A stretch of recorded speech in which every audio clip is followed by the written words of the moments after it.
ওয়ালাইকুম আসসালাম। বালা শুনি ভাই। তো আছি ভাই আলহামদুলিল্লাহ। তুমি কিতা করে আছো নি বালা? আপনি কি তাও না শুনি বালা? আছি আলহামদুলিল্লাহ আল্লাহর রাখছে। দেবা বাবি তারা কি তাও না শুনি বালা? সব আছেন বালা। সবাই কি তাও না? ও আছেন বালা। তোমার অবশ্য কিতা? তো ভাই আছি বালা। আছো বালা, খালি বালা কিলা আছো? সি আল্লাহর রহমতে। আল্লাহর রহমতে বালা আছো। বাসা তো মানে বাড়ি ঘর আছে বড়, কত সুন্দর বাড়ি ঘর, বাড়িতে এটা থাকতায়। বাড়িতে থাকতে বাড়িতে কত পড়ালেখা হইতো নাই। যাও যেটা আছে নিতে পড়ালেখা করতে নি। ও পড়ালেখা কররা বাড়িতে কত বাড়ির নো সাইতে স্কুল নাই, বালা স্কুল নাই। এরপরে তোমার প্রাইভেট টিচার মিলে না। প্রবলেম তো একটাই, যদি আজকে এলাকাত বালা একটা স্কুল থাকতো, প্রাইভেট টিচারও হল মিলতো, তখন তো আমরা টাউনে গেলাম না নে।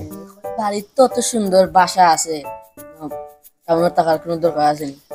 টাউনে থাকার দরকার তো ওটা লাগিও, যে বাড়ি সুন্দর থাকলে কি তুইব, বাড়ি সুন্দরে তো এখন পেট ভরতো নাই। যদি তোমার কাছে শিক্ষা না থাকে, তুমি সুন্দর দিয়া পেট ভরতে পারবাই নি। তুমি যদি শিক্ষা থাকে, তুমি যে কোনো হানো যাইতে পারবা, সারা পৃথিবী ঘুরতে পারবা। আর শিক্ষা যদি না থাকে, তে তুমি ওই এলাকাতেই থাকতেই পাই। তুমি গড় থাকি আওর থাকি গড়। আর যদি শিক্ষা থাকে, তুমি সারা পৃথিবী ঘুরতে পারবা, কারণ তুমি ইংলিশ মারতে পারবা, বাংলা শুদ্ধ করে মারতে পারবা, তুমি মানি ইনকামের পথ বা হরতে পারবা।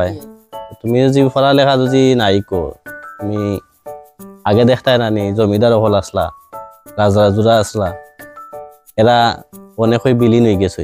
ওখানে আর কেউ জমিদার রইছেন নি, রাজা রইছেন নি, সব ওর শেষ। কিতার লাগে শেষ? জেনারেশন ঠিকই রাখতে হইলে পড়ালেখার দরকার।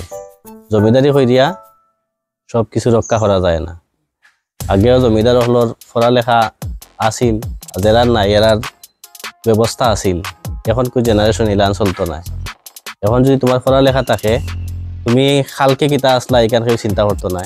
আগামীতে তুমি কিতা ওই ওটাই চিন্তা করবো। তুমি যখন তোমার পড়ালেখা করিয়া একটা পর্যায়ে যাইবা কি, তখন তোমার ব্যাকগ্রাউন্ড পাল্টে যাইব, বুঝছো নি?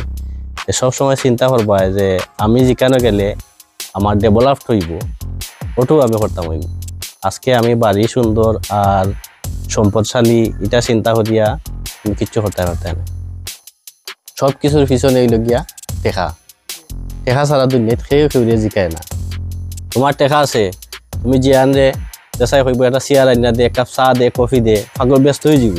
আর যখন তোমার টেকা নাই, তখন তোমারে কিতা হইব, আছিও বাও আমি বাইরে যাম, বাইরে তোমার লগে দেখা করবো। আর যদি তোমার পড়ালেখা থাকতো, আর পড়ালেখা থাকে, টেকা থাকে, তোমারে সিটিং রুমে নিয়ে জায়গা দিব। ঠিক কথা হয়েছে না?